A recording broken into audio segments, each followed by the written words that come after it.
The world was burning when the two alien parents returned to the ruins of their home. Smoke covered the sky like a dark blanket, and every step they took felt heavier than the last. Their wings dragged, their claws trembled, and their hearts already knew the truth. They did not want to speak. Their babies were gone. Their whole nursery destroyed.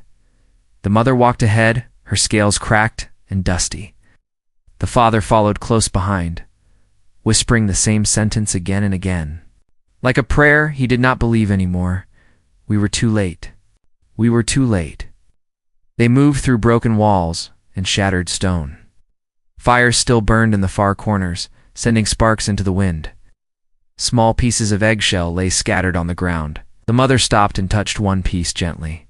Her voice broke. This was from our youngest. The father lowered his head. Their babies had been trapped inside when the bombing started. No alarm had warned them early enough. No one had been able to reach the nest in time. Everyone told them the same thing. No creature could survive that fire. Still, they walked. The closer they came to the nursery, the stronger the heat felt. The smell of ash, melted stone, and burned metal filled the air. Their eyes stung, but it was not from smoke alone. The mother wiped her face and kept going. Then she froze. Look. She pointed ahead with a shaking claw, at the entrance of the destroyed nursery. A body lay on the ground, a human. The mother's voice shook with anger. He killed them. I knew it. Humans always do this. They destroy anything they don't understand. The father growled, wings rising. Then we will end him. He will not. Leave this place alive. They stepped closer, moving slowly, ready to strike. The human's armor was damaged, covered in dust and black marks. His face was hidden behind a cracked visor. A deep scorch mark ran across his chest plate, as if he had been hit by the same fire that burned the nursery. He is a soldier, father whispered, rage burning in his words. He came to finish the job, but before they attacked, the mother narrowed her eyes. Something felt wrong. Wait, she said softly. Look at his arms. The human's arms were wrapped tightly around something. Something small, something moving. The parents stepped even closer. The father stopped breathing. No, he whispered. It cannot be. They could finally see the shape's two tiny bodies pressed against the human's chest. Scales, soft wings folded. How little. Ears twitching. Tiny breaths rising and falling gently. They're babies. Alive. Sleeping peacefully on a human's chest. The mother gasped and covered her mouth. Tears ran down her face. This can't be real. The human was not holding them like a captive. He was holding them like a shield. Like he had curled his body around them to protect them from the fire. The father's voice trembled. Why would he do this? Why would a human save our children? Before they could think of an answer, the human moved. Very slowly, he groaned. Softly, his fingers tightening around the babies as if afraid to drop them. His visor flickered, then cracked open. His eyes tired, red from smoke, looked up at the parents. He did not reach for a weapon. He did not try to stand. He only lifted his hands and kept them open, showing he meant no harm. The mother hissed, torn between anger and confusion. The father stepped forward, claws out, but the babies shifted and made tiny soft sounds, their small heads rubbing against the human's chest. They were calm. They felt safe. The father lowered his claws, shaken. They trust him, the human. Looked at the parents and touched his own chest gently, right where the babies rested. He pointed at the ruins, then at himself. His voice was weak. I protected them. The parents did not understand the words, but they understood the meaning. Before anyone could react, a loud metallic sound echoed behind them. Alien soldiers. Arrived reinforcements. They aimed their weapons at the human instantly. One shouted, "Enemy soldier, prepare for execution." The babies woke and began crying, frightened by the shouting and bright weapons. The human pulled them close without thinking, protecting them again. The mother screamed, "Stop! Don't shoot! You will hit the children." But the soldiers did not lower their weapons. The father stared at the human, realizing something terrible. This human had stood between their babies and the flames. And now, Their own people were about to kill him. The mother stepped in front of the soldiers. Wings spread wide. "No one fires," she growled. "Not until we understand what truly happened here." Everyone froze. Smoke drifted in the air. Weapons stayed raised. The human held the babies close, waiting for death. And the parents looked down at him, the enemy who saved their children, and felt their entire world begin to change. The alien soldiers froze when the mother stepped in front of them. Her wings spread wide, her tail low and tense. Smoke curled around the ruined nursery, but her voice cut through it. "No one fires," she said. "Not while my children rest on his chest." Squad commander, taller than the others with dark armor and a burn across one horn, narrowed his eyes. "He is a human soldier," he said. "He was found at a nest. The law is clear." The father moved beside her. His claws shook, but he did not step back. "The law did not save our children," he said. "He did." On the ground, the human stayed very still.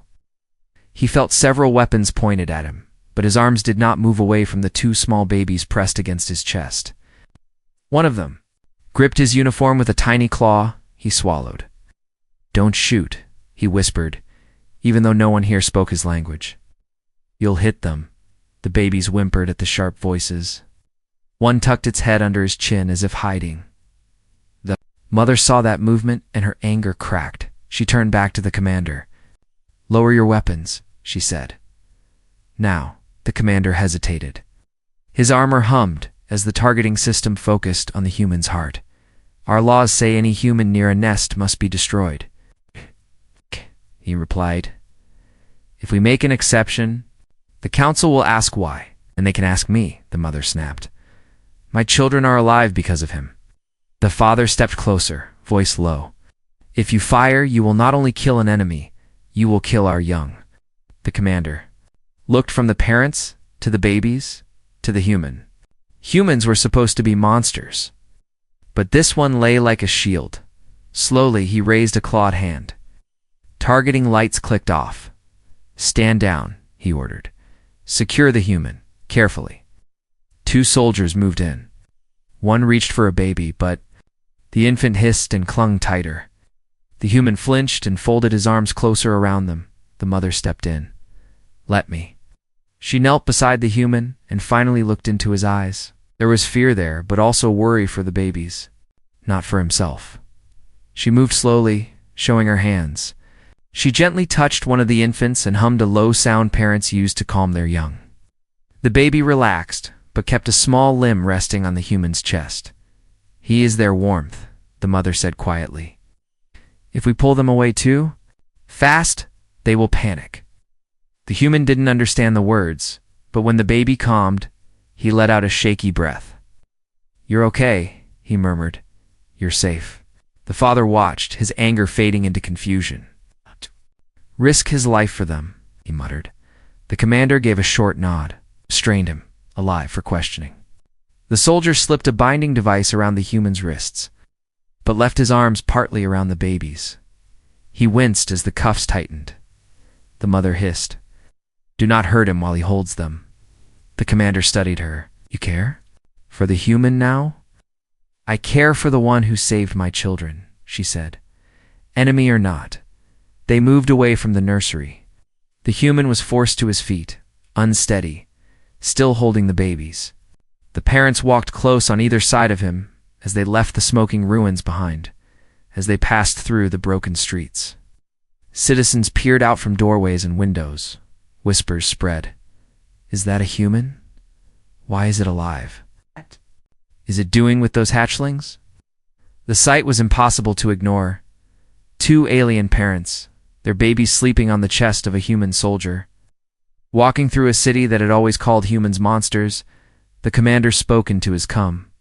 "We are returning with the human prisoner," he said. "He was found at the nursery site. The hatchlings survived." Reply came back cold. "Deliver the human to Central Holding. Council will decide his fate." The mother glanced. "At the human, do not be afraid," she said softly. "You saved our children. We'll not forget." The human gave a tired, small smile. He looked down at the sleeping babies and then up at their parents. Quietly he said, "I promised. No more dead kids." The father did not understand the words, but he felt the truth in the human's voice. High above the clouds, human and alien ships still watched one another, weapons ready, waiting for the next command. On a nearby rooftop, a lone figure watched them go, eyes glowing as he sent a report to the council. The central holding facility was buried deep under stone and steel. It was built to hold enemies, not guests. Cold lights buzzed above metal floors. The halls smelled like disinfectant and fear.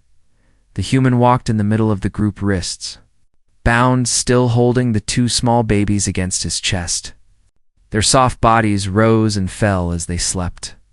Each tiny breath sounded too gentle for a place like this. The mother and father walked on either side of him like guards. Even though they were not there to protect the prison, they were there to protect him. When they reached the main gate, a wall of armored soldiers blocked the way. The gate opened with a heavy hiss, and an officer stepped out. His armor was smooth, polished, and marked with the symbols of high rank. "The council is waiting," he said coldly. "The human is to be questioned at once." The mother tightened her jaw. "The human is injured," she said, "and he carries our children. They need warmth. They'll be taken to medical," the officer replied. "The human will not." Of the babies stirred as if it understood, made a small, unhappy sound, and dug its tiny claws into the human's uniform. The human grunted softly at the sudden grip, but did not pull away. The father stepped forward. "He will not separate them yet," he said firmly. "They trust him." "The law," the officer began, "did not save them," the mother cut in. "He did." There was a tense silence. The corridor felt smaller, the air heavier. Finally, the officer gave a slow nod. "Very well," he said. "The babies stay until the council has spoken." The group moved again. They entered a bright room with a clear wall on one side. Behind that wall sat members of the council, elders, commanders, and advisors. Their eyes were hard, their faces unreadable. The human was led to a metal chair in the center of the room. The babies were still on his chest, small bodies pressed close, warmed by his heat. A translator device, shaped like a thin metal collar, was placed around his neck. The human flinched. "What is this?" he asked. The device hummed and adjusted to his voice. A calm, synthetic tone replied in his own language. "This device will allow us to understand each other." He stared at it in surprise. You can understand me now?" The council members nodded. Their replies came out in his language too, shaped by the machine. "We can," one elder said.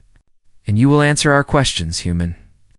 The mother and father stood behind him. They were not allowed to sit. The elder leaned forward. "You were found in the ruins of a hatchling nursery. Many of our children died, yet to survived. They were resting on your chest. Explain." The human looked down at the small faces. One of the babies opened its eyes for a moment, saw him, and relaxed again. He took a breath. "When the bombing started, was our side," he said quietly. "Human ships. My ships." His voice shook a little.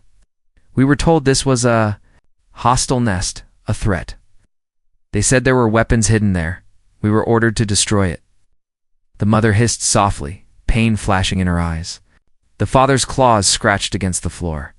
"I didn't question it at first," the human went on. "Then I saw the heat signatures. Small, weak, too small to be weapons, too many to be soldiers." He clenched his bound hand slightly. "I realized they were children." The council chamber fell silent. "I shouted at my commander," he said. "Told them to stop the strike. They didn't listen, so I went down myself. I broke orders. I ran into the fire." He swallowed hard, remembering the blast hit. The nursery walls fell. I thought I was too late. But then I heard them crying." He looked up straight at the elder. "I found them under broken stone and burning metal. Their shells were cracked. They were hurt, but they were alive. I covered them with my suit, used my heating unit to keep them warm, and I stayed there." The elder's voice was sharp. "Why? Why risk your life for enemy young?" The human's answer was simple. "Because they're children," he said. "It doesn't matter what they are. Children shouldn't die in war. Not ours, not yours." Duh. Translator carried every word clearly into the council chamber. The parents felt each one like a weight in their chest. The father spoke quietly, almost to himself. In our history, no enemy has ever protected our young. Humans are not. Like the stories you tell of us, the human replied. Some of us are monsters. Yes, some of your people are monsters too. But some of us. He glanced down at the babies. Some just can't watch children burn. The officer near the wall shifted. You defied your commander? He asked. You went against your own people to save ours? Yes. The elder's eyes narrowed. Then your own kind will call you a traitor. Maybe, the human said, but I won't be the kind of soldier who kills children and calls it duty. The mother's eyes softened. You would die for them?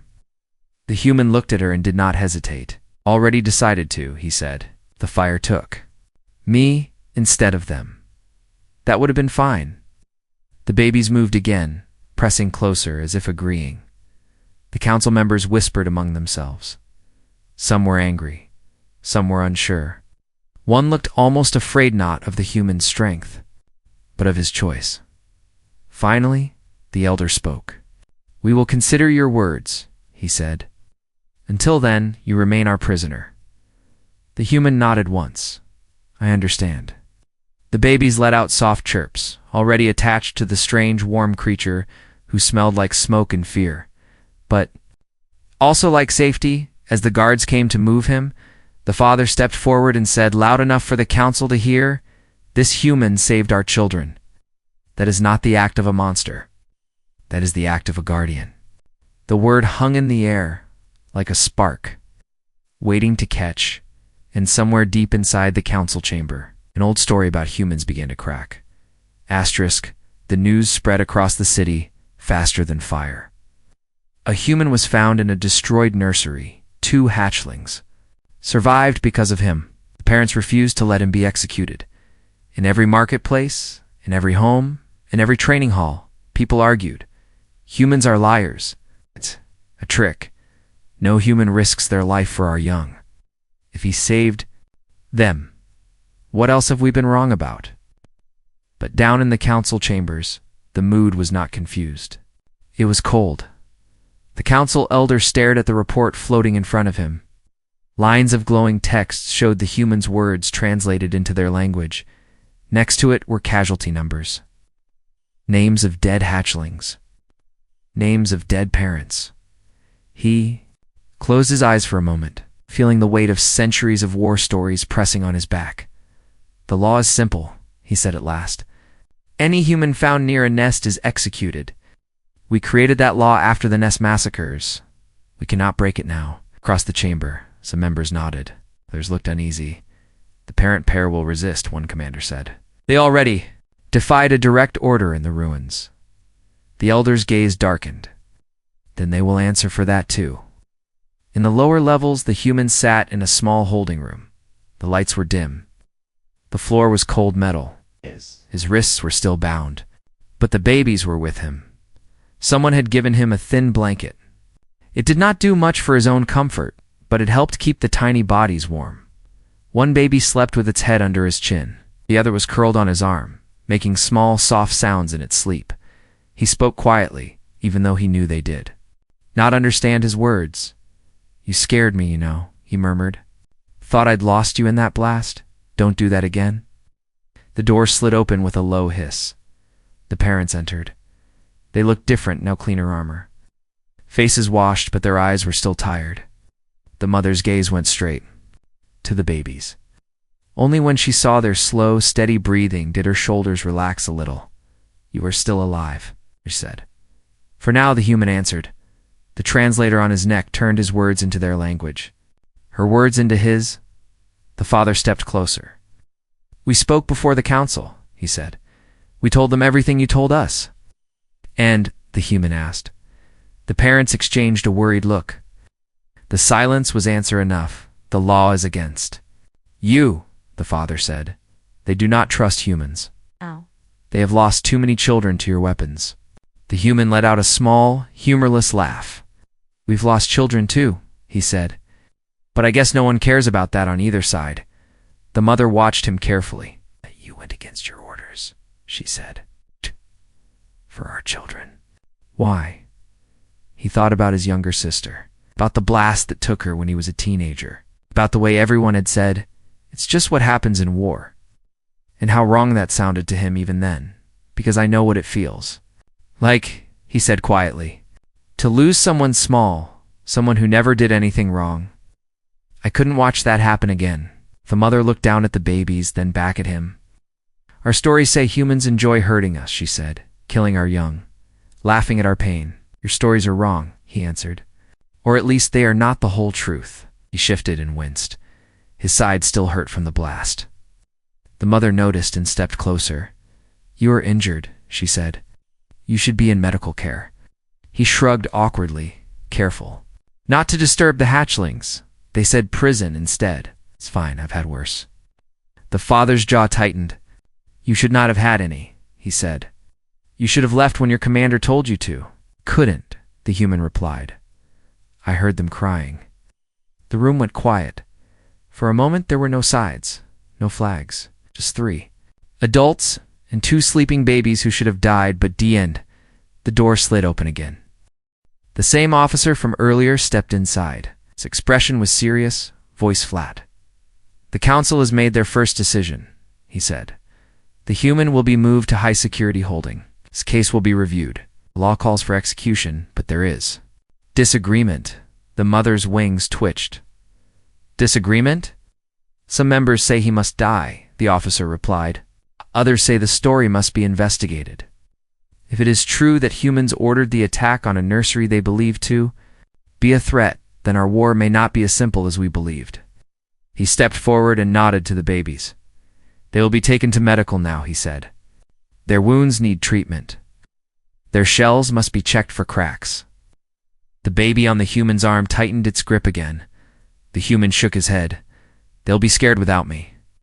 "Our healers will sedate them if needed," the officer said. The mother bristled. "No, they stay awake. They have slept enough in smoke and fear." She looked at the human. "Will you let us carry them?" His heart squeezed. Every instinct screamed to keep them close. But they were not his children. They belonged to these people. Slowly, carefully, he loosened his arms. The babies made small noises of protest but did not fight when the parents lifted them. One reached toward the human as it was carried away. He raised his bound hands as far as he could. "You're all right," he said softly. "You're going to be okay." The door closed behind the parents and the hatchlings. The room felt colder. The officer stood there for a moment, watching him. "They call you a monster," he said quietly. "Their children cling to you like you are home." The human gave a tired half-smile. "I'll take that as a compliment." The officer's expression did not change. "The council will decide. Your fate at the next cycle's beginning. They may follow the law." He paused. "They may make an example of you." "You mean execute me?" the human said. "Plain, yes?" The officer turned to leave, then hesitated. "For what it is worth," said without looking back, "I have seen many prisoners. None who held our children like that." He walked out, and the door sealed shut. The human leaned his head back against the cold wall and closed his eyes. Somewhere above him, in bright, clean rooms, the babies were being treated. They were alive. That was all that mattered, even if he wasn't in the council chamber. The elder wrote the final line of the order with a heavy hand. "The human's execution is scheduled for the next full cycle." He hesitated for just a heartbeat. Then, sent it. The countdown to the human's death had begun. Asterisk, the order spread through the facility like a cold wind. "The human will be executed at the next full cycle." Guards read it on their visor screens. Officers received it in private messages. Somewhere in a quiet medical chamber, the parents of the hatchlings received it too. The mother stared at the glowing text. For a long moment, she didn't move. Then her claws curled so tight her joints creaked. "He is to die," she said softly. The father read the line again, as if it might change if he blinked enough times. "He saved our children," he whispered. "And they will kill him for being there." The babies slept in a warming pod beside them, connected to gentle machines that checked their breathing and heartbeat. Their small faces were peaceful, unaware of the storm above. The mother turned away from the pod and looked at the father. "We cannot let this happen," she said. The father's first answer was the one he had lived by his whole life. "Law is clear," he said. "We would be traitors." She shook her head slowly. "Then the law is wrong." Those words scared him more than any enemy weapon. He looked at their children again. He saw them as they had been in the ruins, covered in ash, shivering, pressed against the chest of a human who should have been their killer, not their shield. He took a breath. "What are you thinking?" The mother's eyes, usually soft, were sharp now. "We owe him a life debt," she said. "Our babies breathed because he chose to protect them. If we let him die, we are not worthy to be their parents." The father's throat tightened. She was right, and they both knew it. He glanced around the room. Monitors hummed quietly. A guard stood at the door, bored, not really watching them. No one expected parents to be dangerous. "We will need a plan," he said slowly. "Something that gets him out of high security. Something that doesn't look like a rescue until it is too late." The mother's eyes narrowed. "There's one thing that disrupts all order," she said. "Emergency drills." He frowned. "Drills. Alarm drills," she explained. "When the sirens sound and lights flash, doors unlock, shields open, systems reset so people can evacuate. The base shifts into chaos." The father thought of the last drill, the confusion, the unlocked side corridors. It's the brief moment when everyone moved at once and no one knew who was where. "You want to trigger one?" he said. She nodded. "A false alarm. Not long enough to move him, long enough to hide him." The father shook his head slowly. "That is treason." "Yes," she said, "but so is letting our Savior die." They stood in silence for a moment, each thinking about the same human who sat alone in a cold cell, waiting for death because he refused to let their children die. Finally, the father straightened. "Then we break the law," he said quietly. "For our children, for him." Later, in a dark maintenance corridor beneath the holding level, the parents stood side by side. The air smelled of oil and dust. Pipes rattled overhead. A small control panel glowed on the wall, hidden behind a loose metal plate the father had moved aside. "This connects to the alarm system," he said. "It runs through the older tunnels. Most guards don't even know this panel exists." The mother looked at the code flashing on the display.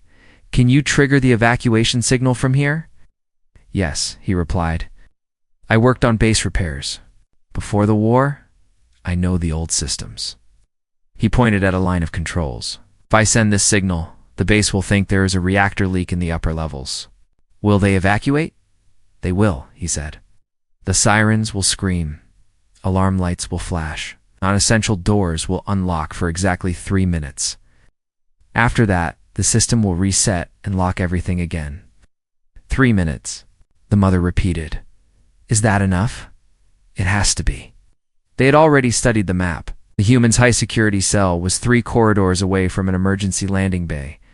During drills, that bay opened to allow shuttles to leave quickly if needed, if they could get the human there in time. They might push him onto an auto shuttle and launch it before anyone noticed. "Who will help us?" the father asked. "Cannot carry him and fight at the same time?" The mother's eyes hardened. "We will not tell anyone," she said. "The fewer who know, the safer he is. The safer our children are." The father hesitated. "Even the officer who brought us the council's message." He seemed unsure. "Unsure is not the same as loyal," she said. "If he is forced to choose between us and the council, we cannot be certain he will choose us." She placed her claw over the control panel. "When the sirens ring," she said, "we move. You go to his cell. I go to the landing bay doors. We meet in the middle." "And the babies?" he asked. She swallowed. "They stay here, safe. If we fail, they must live." It hurt, but he agreed. "They will ask questions when they see us move toward his cell during the alarm.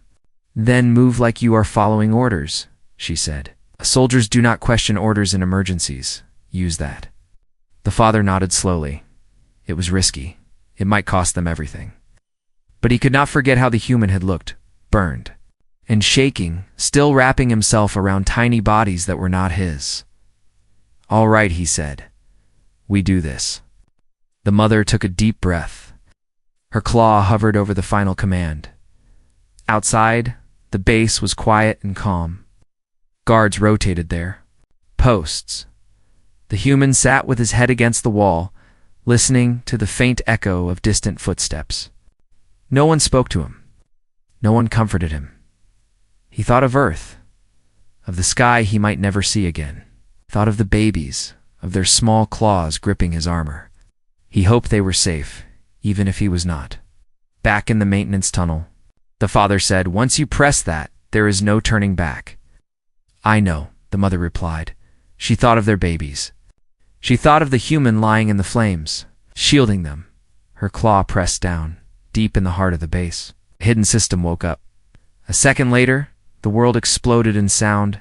Sirens screamed, lights flashed red, doors unlocked with heavy Clan KS. Every screen on the base flashed the same message. Emergency evacuation drill. Reactor failure detected. The father looked at the mother. It started. She nodded once. "Run," she said. "Run with our children's guardian." And they did. The first siren blast hit the base like a punch. Red lights flashed along the ceilings. Warning symbols lit up on every wall. Doors shuddered as systems began to unlock. Voices filled the halls, sharp and confused. "Emergency drill? I didn't hear about a drill today." "Move. Reactor leak protocol. Go, go, go." The mother felt the floor vibrate as heavy doors shifted into evacuation mode. She looked through the clear panel at her babies, still resting in their warming pod. Monitors around them blinked from calm blue to warning orange. This was it. A medic turned toward her. "You must leave this level," he said. "All non-essential personnel must head to the safe zones." The mother kept her voice steady. "These hatchlings need to be moved too. The leak warning includes this sector." The medic opened his mouth, then looked at the flashing emergency symbols. His training took over. "You're right. Take them to backup shelter room Delta 3. "Understood," she lied. She opened the pod carefully. The babies stirred, grumbling. At being moved, they recognized her scent and calmed a little as she lifted them, one in each arm. Their small claws clung to her armor. The father's voice came through her "Come." The alarms reached high security. "Gates are in temporary unlock. I'm heading for the human now." "I have the children," she replied. "We meet at Junction 9. "Junction 9, he confirmed. "You have 3 minutes before?" The doors lock again. She tightened her grip on the babies and ran. High-dash security was not built for speed. It was built to slow everything down. Thick doors, narrow halls, heavy gates. But during a reactor emergency, even high security obeyed the override. At cell block 3, the human looked up as his door hissed and slid halfway open. He stared at it. That wasn't normal. A guard outside checked his visor, swore under his breath. "Why is this unlocking?" he muttered. "High security doors aren't supposed to," before he could finish. The father turned into the hallway. "The council wants this prisoner moved," the father snapped, not breaking stride. "Reactor risk is highest in these levels." Guard blinked. "What?" I didn't get any," the father growled, stepping close, towering over him. "The order was sent to command ranks only," he lied smoothly. "You want to argue with the council while the reactor melts?" The guard hesitated, torn between suspicion and training. Another alarm pulse boomed overhead, louder this time. The base lights flickered. He gave in. "Fine, take him. But log his transfer when the system resets." "I will," the father said. The door slid open the rest of the way. The human stared at the father. "What's happening?" he asked. The translator on his neck still hummed softly. The father stepped inside and grabbed the human's cuffs, unlocking them with a key. "Device? We are breaking the law," the father said. "For you?" the human blinked. ... That sounds serious." "It is." The father thrust a thin emergency cloak into his hands. "Put this on. Keep your head down. Walk like you belong here." The human wrapped the cloak around himself. "Where?" "Are we going to a ship?" the father replied. If we are lucky, and if we're not? The human asked. The father's jaw tightened.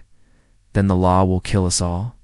They stepped out into the hall together. The guard looked them over quickly, then turned away to shout instructions to someone else. Everyone was rushing now. No one had time to carefully check orders. Sirens screamed. Evacuation arrows flashed along the walls. Voices called out new routes and safety zones. The father and human moved with the flow of bodies, but not quite in the same direction. They took a side corridor, then another, trusting that confusion was their ally.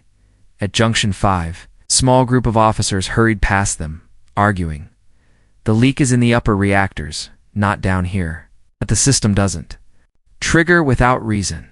We'll fix it after everyone is safe. The human leaned closer to the father. Is there actually a leak? He whispered. No, the father answered. We triggered a false alarm. The human stared at him. You, what? You did this for me? For you, the father said. And for what you did for our children. At Junction 9, the mother appeared from another corridor, still carrying the babies. Their small heads lifted when they saw the human. They chirped and reached tiny claws in his direction. They knew you would come, the mother said, breathing hard. They woke as soon as the alarm sounded. Human couldn't help it. A tired smile touched his face. Hey, he said softly. You're okay. We must keep moving, the father said. The emergency bay will close soon. The mother shifted one baby into the human's arms and kept the other herself. If we are caught, she said, they will call this treason, helping an enemy, breaking an execution order. The human looked between them. You don't have to do this, he said. They're your people. Your laws. The mother's eyes flashed. Our laws did nothing when your people bombed our nest, she said. You did. You earned this. He swallowed, suddenly feeling the weight of their trust. Then let's not waste it, he replied. They ran together now, 3 adults. To babies down the long curve of the hall, an automated voice echoed through the base. Warning. Reactor levels unstable. All personnel proceed to designated safe zones. Guards rushed past them in the opposite direction, focused on reaching assigned stations. No one stopped to question why 2 parents and a cloaked figure were heading for the emergency bay instead of away from it. They turned one more corner and stopped. A security barrier had dropped from the ceiling, blocking the hallway. Yellow warning. Symbols flashed across its surface. The father swore under his breath. This path is sealed. The bay is just beyond this wall, the mother said. We are out of time. Footsteps pounded closer behind them.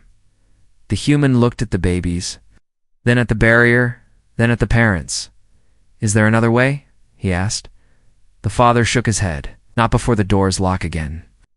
Once the system resets, you won't make it out of high security.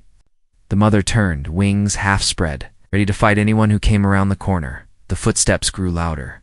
The human shifted the baby in his arms and stepped toward the barrier, his eyes scanning quickly. He noticed a narrow service hatch low to the floor, half hidden by emergency lights. What's that? He asked, pointing with his chin. The father followed his gaze, and his eyes widened. That is a maintenance tunnel, he said. Leads to the bay. But it's not meant for living beings. It's narrow, cramped, dark. Can we fit? The human asked. Maybe, the father said. But if you get stuck, then I get stuck, the human cut in. If it matters, is that the babies get out. The mother glanced at the corner where armored shapes were starting to appear through the flashing light. The sirens screamed louder. The countdown in the base systems ticked toward reset, with enemies closing in and a tiny, dangerous tunnel as their only path. They had one impossible choice left to make, and almost no time to make it. Asterisk, the mother's heart hammered so hard she could feel it in her throat behind them. Armored boots slammed the floor as guards ran toward Junction 9. In front of them, the heavy security barrier blocked the hallway like a solid wall. The only hope was the small maintenance hatch low to the ground. The human knelt by it, shifting the baby in his arms. The opening was narrow, lined with cables. And Dust, you said this tunnel goes to the bay? He asked. Yes, the father said, but it is made for machines, not people. It is tight, dark, dangerous. The sirens blared overhead, joined by a flat voice. Emergency override will end in 100 seconds. All doors returning to secure mode. Time was almost gone. The human looked at the parents. We don't need safe, he said. We need possible. He nodded at the hatch. Pass the babies in first. I'll go after them and keep them between us. If anyone shoots from behind, they'll hit me, not them. Mother's claws tightened. Could be crushed. If the barrier resets, she said. You could die in there. He gave a small, tired smile. I meant it, he said softly. If I have to choose between my life and theirs, I choose theirs. The shadows of guards appeared at the far end of the corridor. The father took a sharp breath. We have no more choices, he said. He ripped the hatch panel off and cold air spilled out, smelling like old metal. The mother gently slid the first baby into the tunnel. The hatchling whimpered at the strange space until the human reached in and put one steady hand under its body. I've got you, he whispered. The second baby followed, claws scraping the metal. Then the human squeezed into the tunnel himself. Lying almost flat, babies pressed to his chest. Move, the father said. I will follow and close the hatch behind us. He crawled in last and pulled the panel half shut to hide the opening just as voices shouted in the hallway. Junction 9 secured. Find that human. Inside the tunnel, everything was tight and close. Cables pushed against their backs. The ceiling brushed the human's head. Every motion made a dull scraping sound. The babies trembled. The human kept his voice low and calm. It's okay, he told them. Stay with me. Just a little farther. Breathe. That's it. Ahead, the mother crawled quickly. There is a junction soon, she said. We can stand for a moment there. The bay is above it. Behind, the father pushed forward, blocking the way back. The tunnel felt like a throat that could close at any moment. The alarms kept screaming, muffled through the metal. Somewhere far above, systems counted down. Emergency override will end in 60 seconds. The human's muscles burned. His shoulders ached. But every time he thought about slowing down, one of the babies made a small sound, and he forced himself to keep moving. At last, the mother reached a small vertical space. The tunnel widened enough for her to straighten halfway. Above them, a faint circle of brighter light showed another hatch. Here, she said. The bay is up there. The father squeezed. Closer. I will push you, he told the human. Lift the children first. The mother braced herself and shoved the upper hatch. It stuck for a second, then gave way with a loud crack. Light poured into the tunnel, white and harsh. They heard shouting, engines, and the deep hum of ships. Now, she hissed. The father pushed the human upward. The human lifted the first baby. The mother grabbed the hatchling and pulled it into the bay. The second baby followed. Then the father heaved, and the human shoved himself up with burning arms. The mother grabbed his wrists and hauled him through. The father climbed out last and slammed the hatch, half closed with his tail. They were in the emergency bay. It was chaos. Small. Shuttles waited with doors open. Crews shouted orders. Warning lights strobed red. Through the wide viewports, they could see space outside human and alien warships facing each other.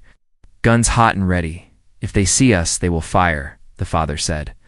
Then we move before they decide to look. The human replied. The mother spotted a compact auto shuttle near the far side. It was meant for quick, unmanned run supplies, wounded or evac teams. Its engines were already humming. That one, she said, can launch on a simple command. No pilot needed.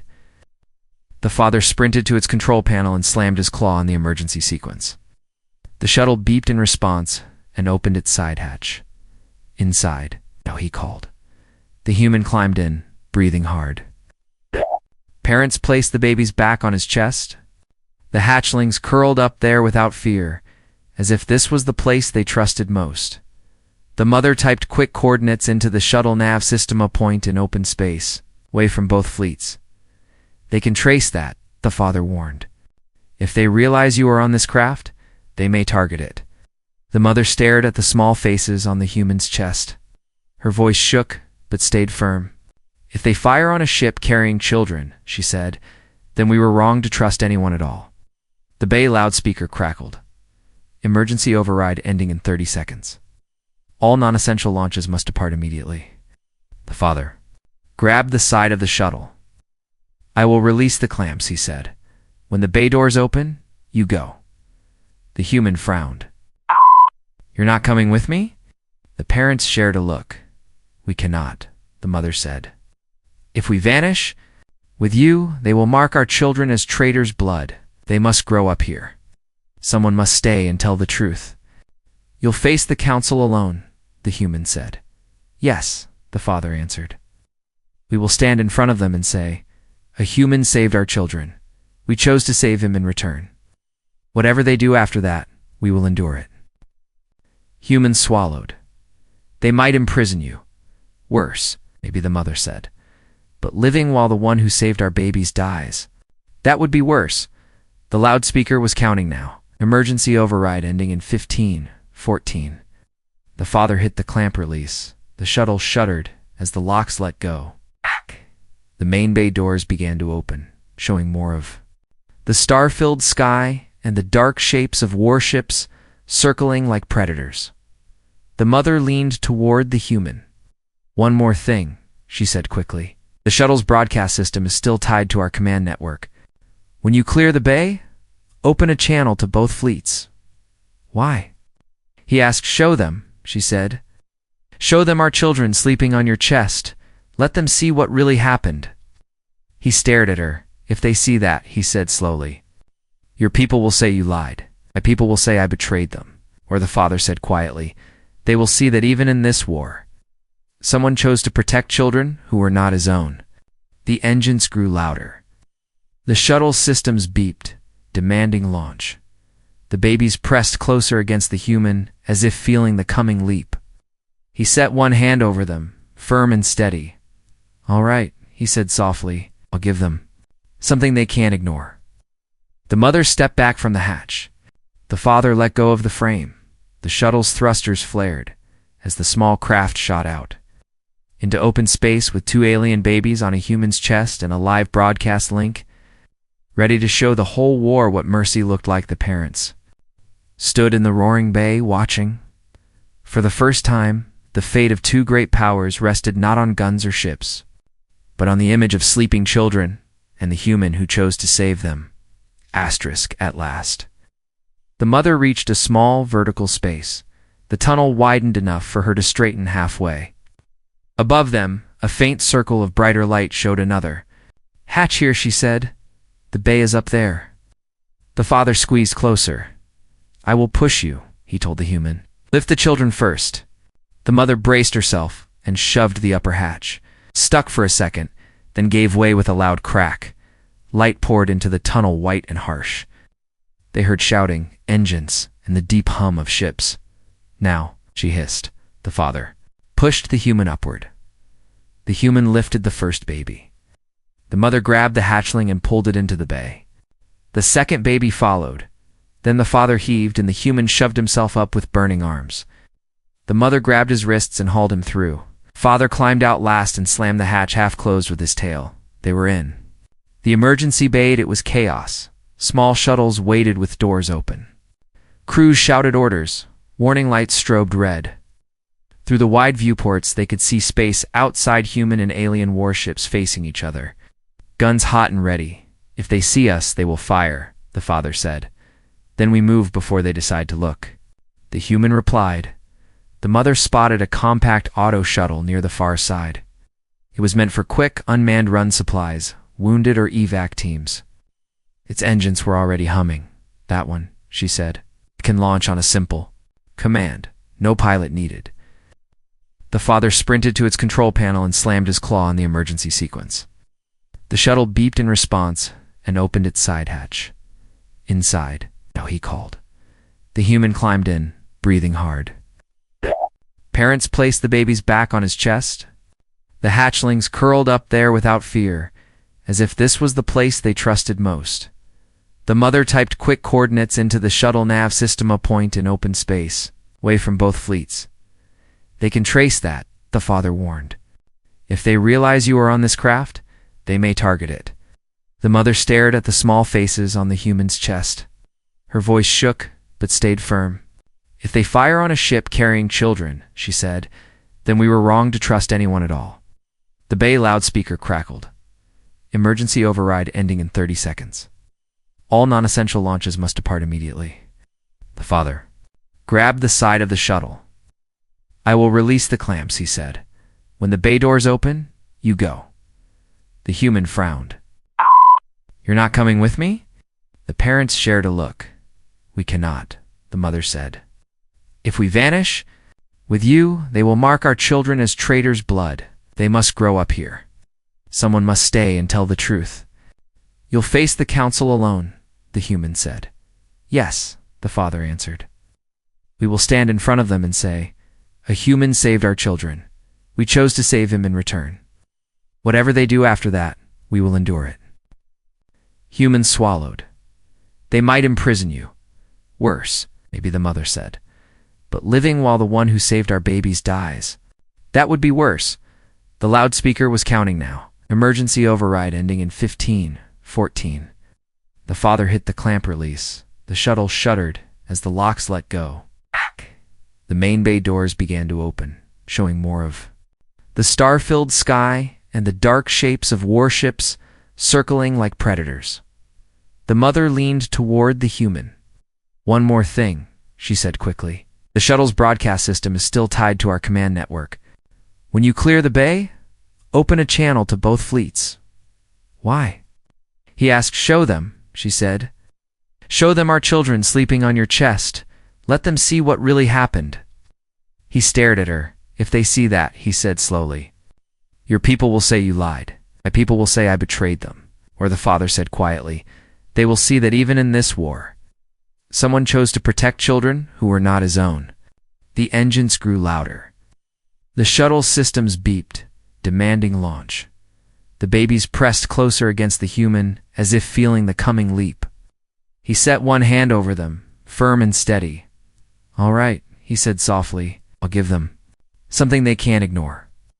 The mother stepped back from the hatch. The father let go of the frame.